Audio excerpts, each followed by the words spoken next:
Bismillahirrahmanirrahim. Assalamualaikum warahmatullahi wabarakatuh. Sampurasun, sampurasun. Saya sering ditanya soal peradaban. Saya sering ditanya soal bagaimana sebelumnya manusia itu hidup. Saya sering ditanya bagaimana dulu kita hidup dan bagaimana dulu kita berbudaya. Dan bagaimana itu yang namanya pertama kali manusia mengenal yang namanya tata krama, sopan santun, aturan hidup, agama, dan sebagainya. Di sini saya memiliki ketertarikan yang amat sangat mengenai yang sebelum terjadi sekarang ini. Ketertarikan ini sebetulnya ketertarikan dari seluruh umat manusia. Karena manusia sebelumnya itu diceritakan mengenai sebuah teori yang katanya manusia itu berasal dari kera. Dan banyak orang yang percaya. Tapi terus terang, selama hidup saya sampai sekarang, saya tidak percaya bahwa manusia itu berasal dari kera. Kalau misalnya Anda percaya, silahkan. Itu pilihan Anda. Tapi juga saya harus membuktikan bahwa manusia tidak berasal dari kera. Ada seorang ilmuwan yang mengatakan bahwa manusia itu adalah evolusi dari hewan berbulu yang sekarang dikenal dengan yang namanya monyet atau kera. Dan terus terang, saya benar-benar meragukan teori itu. Apabila kita berbicara mengenai teori tentang asal-usul manusia, berarti kita harus jauh melihat ke belakang. Asal-usul dari dunia itu sendiri. Asal-usul bagaimana manusia itu mampu mengerjakan sesuatu, membuat sesuatu, berkarya, dan bertahan hidup. Dan bagaimana manusia itu mampu membuat adab dan akhirnya beradab, lalu akhirnya membangun sebuah peradaban. Banyak orang yang percaya bahwa peradaban masa lalu itu tidak primitif. Dan saya salah satu yang termasuk percaya bahwa masa lalu itu tidak seprimitif orang yang kira. Dan salah satu buktinya bahwa masa lalu itu tidak primitif dari berbagai macam penelitian yang kami lakukan, itu membuktikan bahwa masa lalu itu benar-benar sangat modern. Masa lalu itu sudah mengenal yang namanya anti-gravitasi. Masa lalu itu sudah mengenal yang namanya wimana.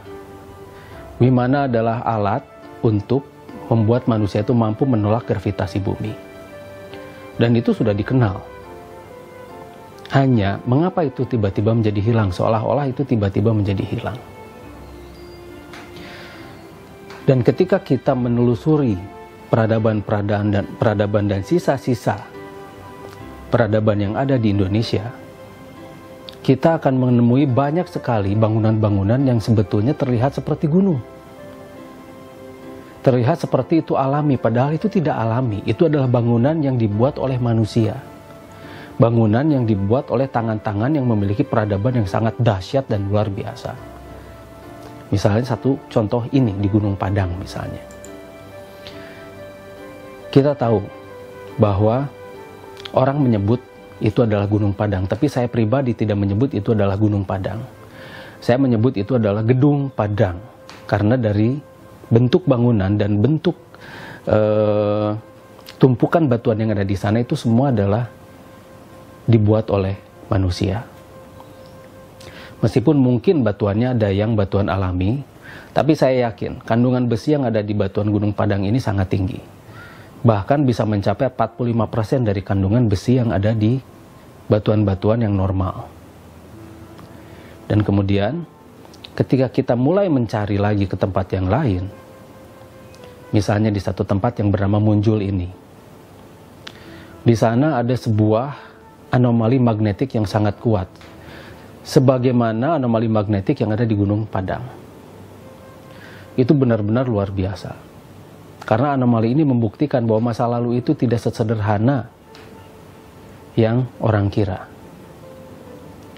Apabila kita mengetahui bahwa masa lalu itu memiliki jawaban dari semua krisis pada waktu sekarang, mungkin orang tidak akan mencari kemana-mana, karena jawaban itu sudah ada di kita.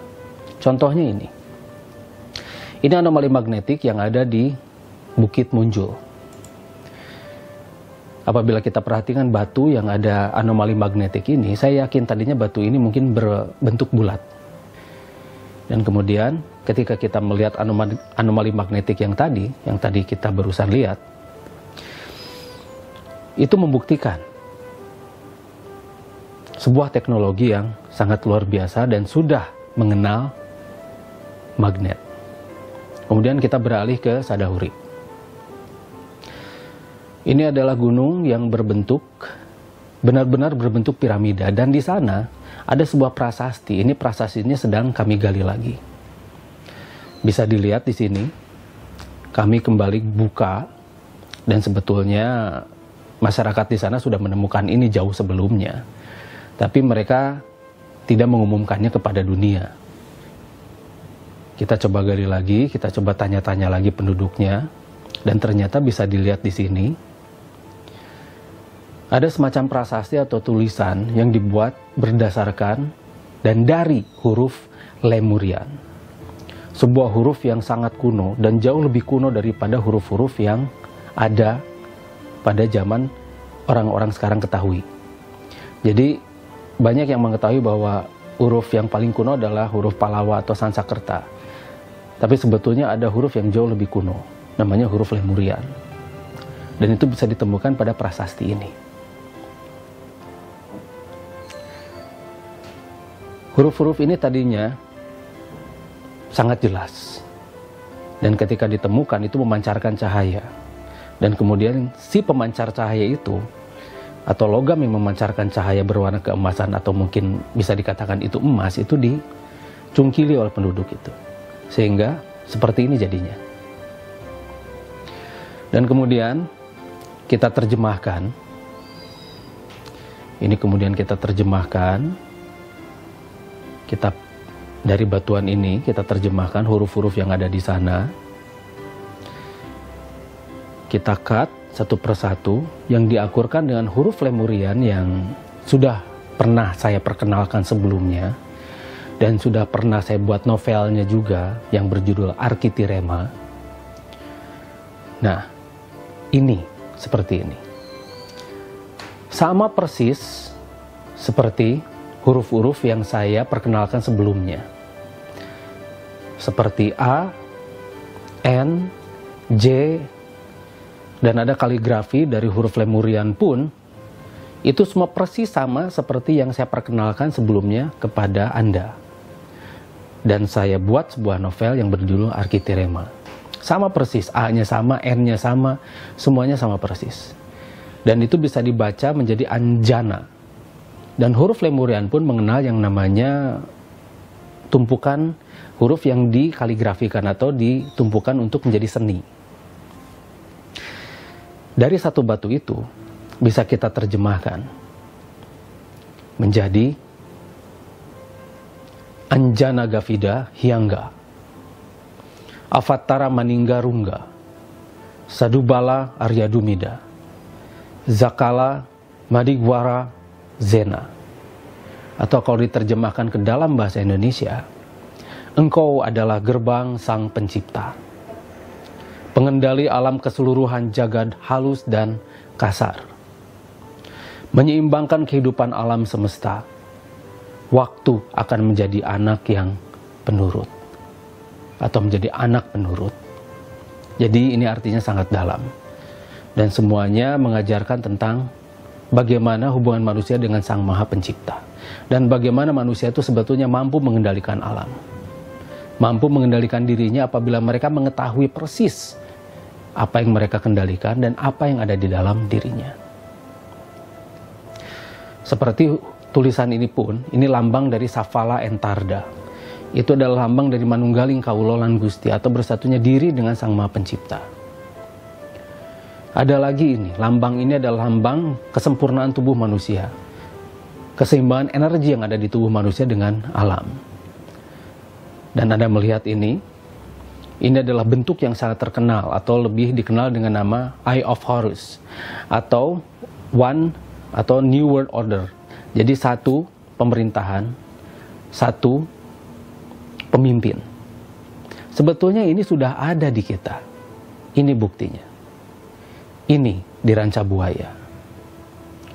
Ada prasasti yang sama, ukiran yang sama, dan jelas sekali ini adalah bukti bahwa peradaban berasal dari kita, bukan dari mana-mana.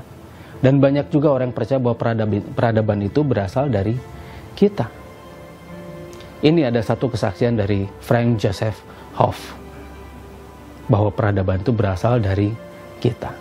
Ini kesaksiannya. Yeah, there's certain Your picture, and do you believe that civilization is from Indonesia? I believe that world civilization, the birthplace of civilization, the cradle of civilization, was in the Indonesia and surrounding area of Southeast Asia. Nah, kita lanjutkan. Ini adalah di Saksai Huaman, di Peru. Dan ini di Ranca Buaya. Jadi sebetulnya kita tidak perlu jauh-jauh mencari peradaban. Di kita pun memiliki sumber peradaban yang sangat luar biasa. Dan menunggu kita gali, menunggu kita baca. Dan itu bisa mampu menjawab apapun yang tidak bisa dijawab sekarang oleh orang-orang yang tidak mau mencari. Jadi kewajiban kita adalah mencari, kemudian meneliti, dari sana kita akan mengetahui, lalu kita akan membuat perubahan-perubahan yang sebetulnya menjadi pertanyaan orang-orang zaman sekarang. Kalau bahasa Sunda itu ada 4N, nalusur, naluntik, nalar, nalipak.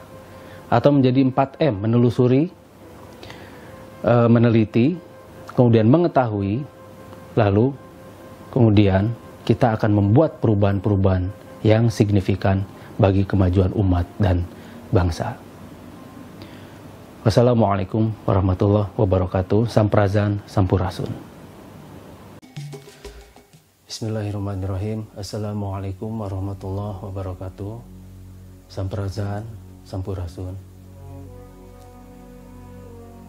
Bangsa kita adalah bangsa yang memiliki peninggalan yang sangat luar biasa. Leluhur kita tidak membiarkan anak cucunya terlantar begitu saja. Namun pengetahuan kita tentang leluhur itu amat sangat minim.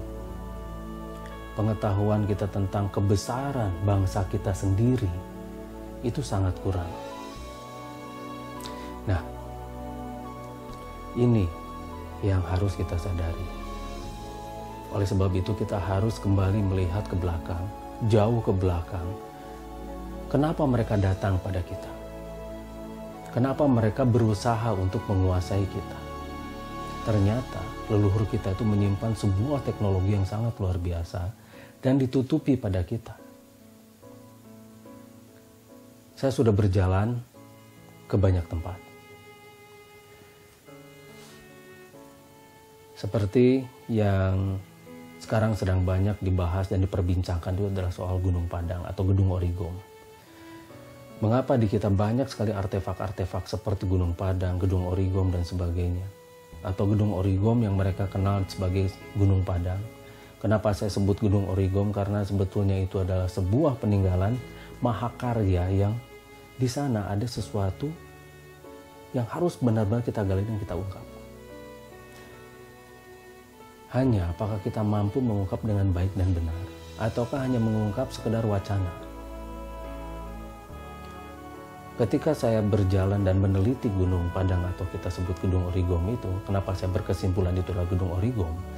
Karena melalui penelitian dan pengetahuan, setelah saya selidiki di sana, itu batuan-batuannya itu ternyata mengandung sesuatu yang sangat luar biasa. Terutama batuan yang dia mampu memancarkan sinyal, mampu menyerap sinyal, dan mampu menetralisir sinyal yang masuk ke sana. Termasuk batuan-batuan tersebut mampu menyerap panas, mampu menetralisir panas, mampu memancarkan setiap panas yang memantul pada batuan tersebut. Dari satu tempat itu terdapat 3 batuan yang berbeda. Yang seharusnya itu ada 3 gedung yang berbeda memiliki fungsi yang sama. Mereka katakan tentang piramida.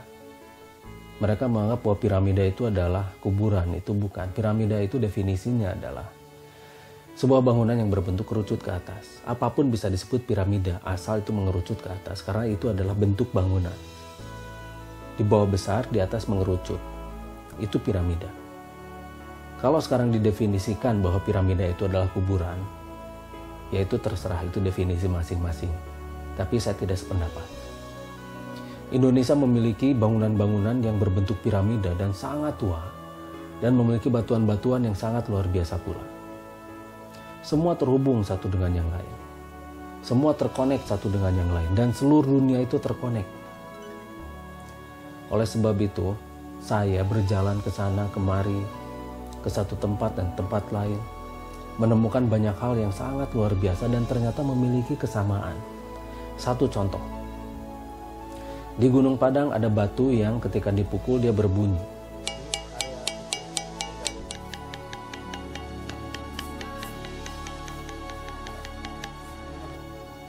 Tapi di Suliki ada batu juga yang ketika dipukul itu sama berbunyi.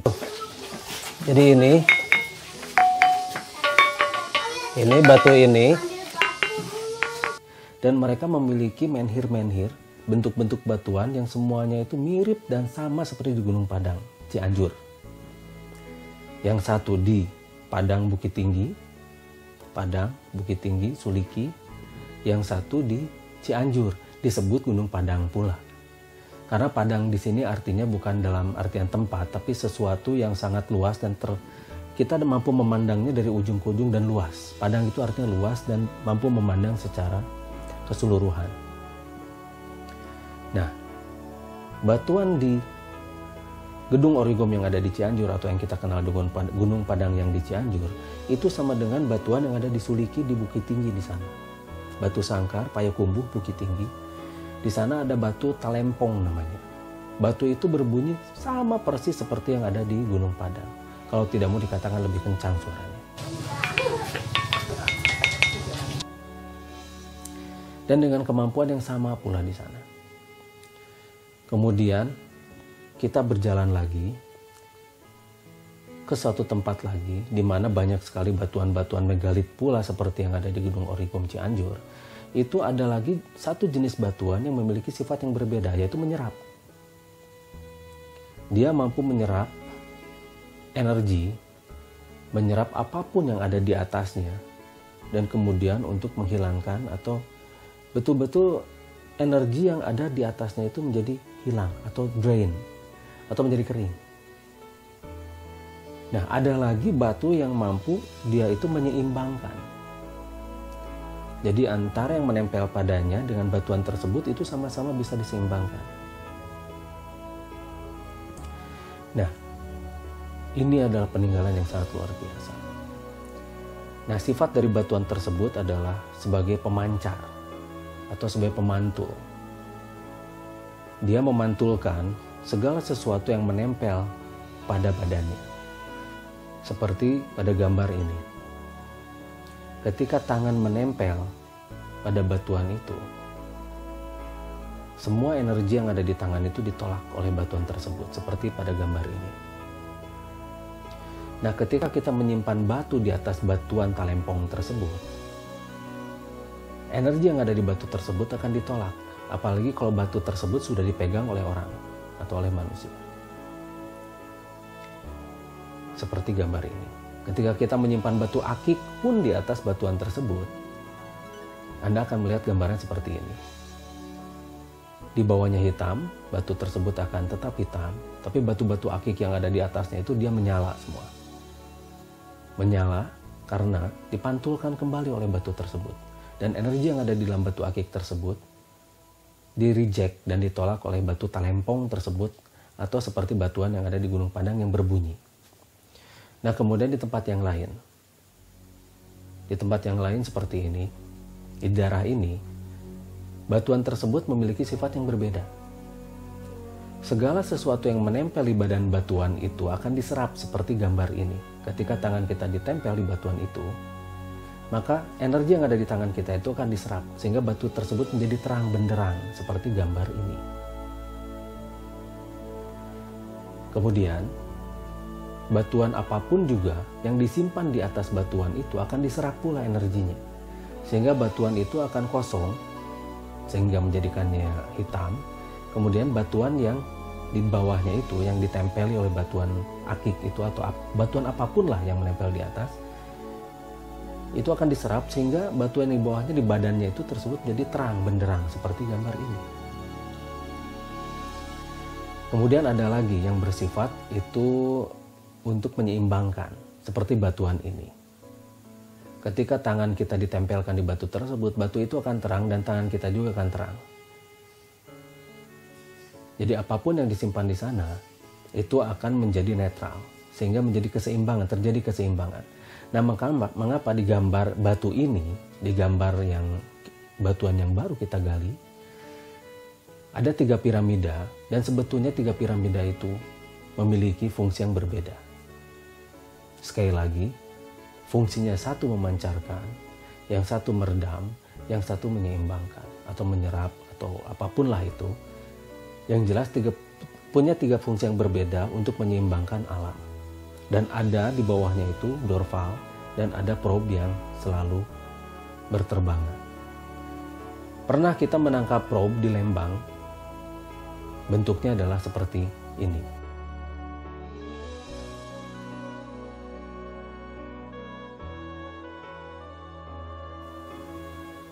Ada satu batuan yang kita ambil dari Bandung Selatan, dari Soreang. Nah, itu memiliki anomali magnetik yang sangat besar. Seperti dicontohkan pada batuan yang ini. Dia memiliki anomali magnetik yang sangat besar.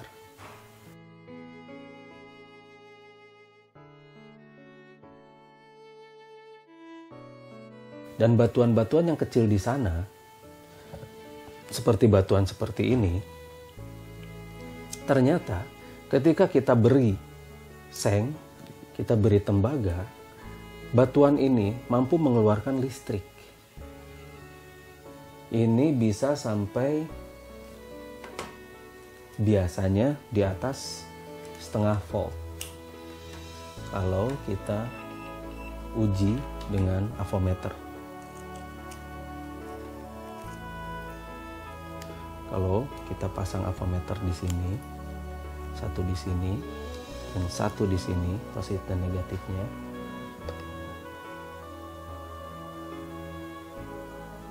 Ini bisa sampai 0,70 volt atau 0,72 volt. Nah, ini apabila kita gabung batuan-batuan ini bisa saja menyalakan tempat itu. Karena ternyata batuan-batuan ini mengandung listrik. Batuan-batuan ini mengandung listrik yang apabila digabung itu bisa menjadi besar. Mungkin gunung tersebut adalah sumber listrik. Bisa saja. Batuan kecil sebesar begini bisa menghasilkan 0,73 sampai 0,7 lah. 0,7273 volt. Dan kalau kita gabung mungkin bisa sampai 12 volt atau bisa 48 volt atau kalau perlu bisa 220 volt DC dengan ampere yang sangat besar. Nah, bayangkan teknologi leluhur kita itu sudah bisa membuat elemen vatera atau bagaimana mencampurkan logam dengan batuan, dan sehingga batuan-batuan di sana itu bisa menjadi sumber listrik yang sangat luar biasa. Ini baru satu batu yang sangat kecil, belum yang lainnya.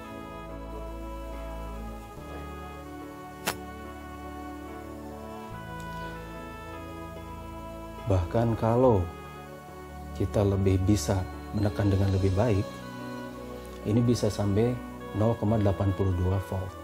Jadi kalau misal batuan ini kita manfaatkan, kita gabungkan dengan batu-batuan yang lain di satu tempat saja, itu bisa menghasilkan listrik yang sangat besar. Dan tempat-tempat tersebut itu selama ini hanya dianggap mistis saja. Untuk sementara Saya berbagi tidak terlalu banyak, mungkin nanti akan saya sambung lagi ke sesi selanjutnya di tempat yang berbeda pula. Wassalamualaikum warahmatullahi wabarakatuh. Samprazan, Sampurasun. Assalamualaikum warahmatullahi wabarakatuh. Samprazan, Sampurasun. Di episode kedua kali ini, kita akan membahas lebih dalam mengenai ancient technology atau peninggalan leluhur yang sangat luar biasa tersebut. Apabila kita jeli dan kita mampu menerjemahkannya dengan baik dan benar, maka peninggalan-peninggalan leluhur yang luar biasa ini mampu menjadi jawaban yang sangat memuaskan bagi krisis pada zaman sekarang. Tinggal bagaimana kita merubah dari teknologi yang sangat canggih tersebut diterjemahkan pada teknologi masa kini. Yang sebetulnya memang masih jauh di bawah teknologi kaum leluhur kita yang sudah mengenal nanoteknologi sejak zaman dulu. Dan mereka pun biasanya meninggalkan berupa ukiran-ukiran, tulisan-tulisan, artefak-artefak, manuskrip, yang itu semuanya harus kita terjemahkan dengan baik dan benar. Salah satu contohnya ketika saya sedang berada di Bukit Tinggi, di Suliki, ketika saya menggali di satu halaman rumah penduduk di sana, itu kami mendapatkan sebuah artefak yang masih memiliki ukiran yang lengkap. Di dalam artefak tersebut terdapat ukiran tentang piramida. Ada 3 buah piramida. Nah, dan ternyata apabila kita bandingkan dengan piramida yang ada di seluruh dunia, rata-rata memang di satu tempat itu ada 3 buah piramida yang memiliki fungsi yang berbeda. Seperti yang sudah kita jelaskan di episode pertama. Mungkin sekarang kita akan jelaskan lebih dalam lagi dan lebih rinci di episode kedua ini mengenai piramida-piramida tersebut. Nah, apabila kita kembali pada piramida-piramida yang ada di negara kita, yang dulu jauh sebelum Masehi, itu adalah sebuah benua yang bernama Lemurian. Dan Indonesia sekarang itu adalah dataran tinggi benua Lemurian tersebut. Itu ternyata banyak sekali terdapat piramida-piramida dan rata-rata di tiap tempat itu ada 3 seperti yang tertera pada artefak yang kita gali di Suliki tersebut. Dan di bawah piramida yang ada 3 tersebut biasanya terdapat yang namanya dorval, seperti bulatan yang saya tunjuk itu. Nah, ini adalah dorval, di mana dorval tersebut adalah sebuah teknologi yang dia mampu mengeluarkan energi yang sangat besar, berfungsi untuk memperkuat molekular tanah dan memfungsikan 3 piramid tersebut agar menjadi sebuah solusi bagi alam. Nah, solusi bagi alam tersebut bisa dilihat dari ukiran ini, di mana ada semacam gambar melingkar yang itu melambangkan bahwa keseimbangan alam itu sudah terjadi ketika 3 piramida tersebut berfungsi dengan baik dan benar. Kemudian ada satu lagi lambang probe, yaitu bulatan kecil dan dia selalu melayang kemana-mana dan selalu bersinar, bercahaya. Dan ketika saya tanya pada penduduk di sana, apakah di tempat ini sering ditemukan sebuah benda bulat bercahaya, dan mereka jawab ya. Hanya mungkin masyarakat tidak curiga bahwa itu adalah sebuah teknologi yang luar biasa. Rata-rata masyarakat sekarang itu menerjemahkannya itu secara mistis, yaitu itu dianggap teluh, santet, atau ilmu hitam yang mengirim racun pada orang-orang tertentu yang menjadi sasaran. Nah, ini di kita. Mungkin karena ketidakpahaman, ketidaktahuan, dan keminiman referensi atau keminiman pengetahuan tentang ancient technology atau teknologi kaum leluhur kita, akhirnya ya semua menyangka bahwa itu adalah makhluk-makhluk dalam tanda kutip, atau makhluk-makhluk astral mungkin, atau misalnya itu adalah serangan-serangan astral mungkin, dan sebagainya. Jadi ini yang harus kita luruskan. Jangan sampai masyarakat kita itu terjebak pada hal-hal yang mistis. Bahkan sekarang agama pun dijauhkan kita itu dari berpikir. Sehingga manusia-manusia dan umat pada zaman sekarang itu bukannya maju, tapi tambah mundur. Dan amat sangat mudah dimanfaatkan untuk kepentingan-kepentingan. Bisa politik, bisa pribadi, atau kepentingan apapun yang menguntungkan berbagai macam pihak atau berbagai pihak-pihak tertentu. Nah, ini yang harus kita hindari. Tetapi pertanyaannya, sejauh manakah kita menerjemahkan teknologi tersebut dan akhirnya kita rubah menjadi sebuah karya nyata? Itu yang paling penting, karya nyata.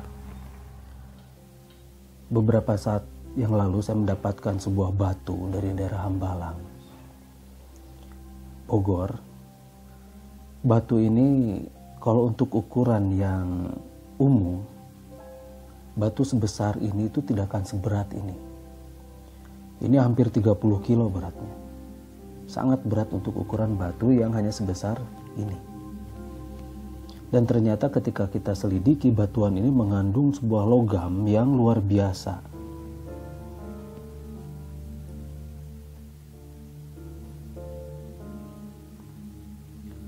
Logam tersebut memiliki kekerasan yang sangat tinggi pula. Dan mengapa bagian ini tuh lurus? Seolah-olah ini dulu adalah cetakan. Logam yang ada di batuan ini tuh dulu dikenal dengan nama Krahiman. Cuma ini bukan Krahiman yang KW1, tapi Krahiman yang KW2. Makanya ketika kita tempelkan magnet itu luar biasa. Magnet itu melekat sangat kuat pada batu ini. Seperti ini.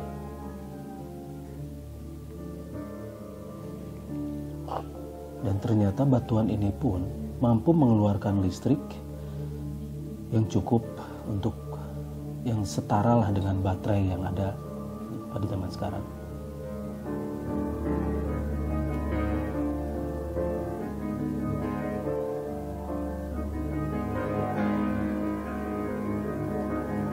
Nah, tinggal kita meneliti dengan baik dan benar, sebetulnya apakah kita mampu membuat hal-hal yang sebetulnya dulu itu sangat canggih seperti ini, atau temuan-temuan atau teknologi apapun itu, dan menerjemahkan untuk menjadi sebuah karya nyata yang bisa menjadi jawaban pada krisis masa kini.